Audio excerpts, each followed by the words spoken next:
قرآن پاک کی اہم ترین صورتوں میں سے ہے. اسے ہر جمعہ پڑھنے کی تاکید ہے.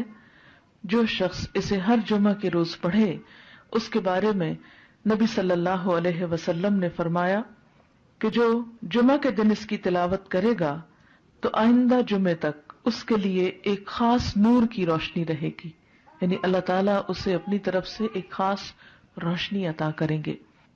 اسی طرح اس کی ابتدائی 10 آیات اور آخری 10 آیات کی فضیلت احادیث میں بیان ہوئی ہے کہ جو ان کو یاد کرے گا اور پڑھے گا وہ فتنہ دجال سے محفوظ رہے گا. تو اس کے لیے ہم یہ کر سکتے ہیں کہ ابتدائی 10 آیات کو بھی زبانی یاد کر لیا جائے اور آخری کو بھی.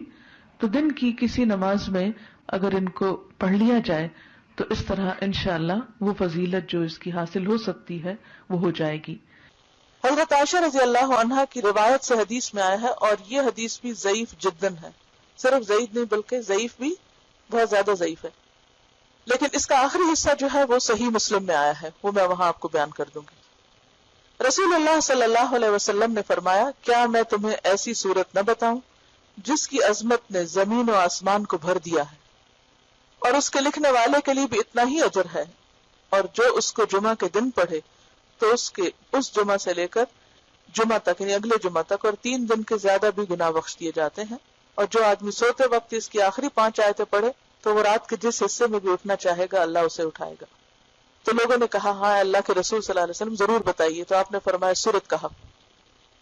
بہرحال ایک اور حدیث میں، اب یہ جو حدیث ہے یہ صحیح مسلم کی ہے، کہ جو اسے جمعہ کے دن یا جمعہ کی رات میں پڑھے گا، یعنی جمعہ کی رات وہی جو جمعہ سے پہلے آ جاتی، وہ فتنے سے محفوظ رہے گا. اور ایک اور بات سے پتہ چلتا ہے کہ فتنہ دجال سے محفوظ رہے گا.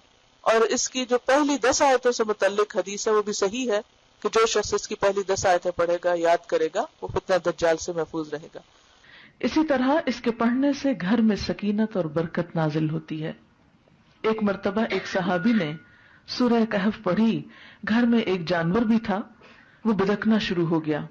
انہوں نے غور سے دیکھا کہ کیا بات ہے، یعنی میں قرآن پڑھ رہا ہوں اور قرآن پڑھنے سے تو ظاہر ہے سکون نازل ہوتا ہے، یہ جانور کو کیا ہو گیا جو اچھل کود کر رہا ہے. تو انہیں ایک بادل نظر آیا جس نے انہیں ڈھانپ رکھا تھا. صحابی نے اس واقعے کا ذکر حضور اکرم صلی اللہ علیہ وسلم سے کیا تو آپ صلی اللہ علیہ وسلم نے فرمایا، اسے پڑھا کرو، قرآن پڑھتے وقت سکینت نازل ہوتی ہے. ہمارے گھرانوں میں سکون کیوں نہیں رہا؟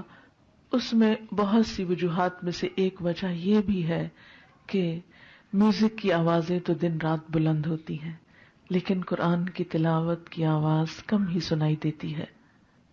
اس کے لیے میں یہ سجیسٹ کروں گی کہ ایک تو قرآن پاک کا کچھ نہ کچھ حصہ نماز فجر کے بعد بلند آواز سے تلاوت کیا کریں، کہ آپ کے آس پاس کی چیزیں سنیں، آپ کے گھر کے افراد سنیں، در و دیوار سنیں، کیونکہ جہاں جہاں تک قرآن کی آواز جائے گی وہ سب چیزیں آپ کے حق میں گواہ بنے گی.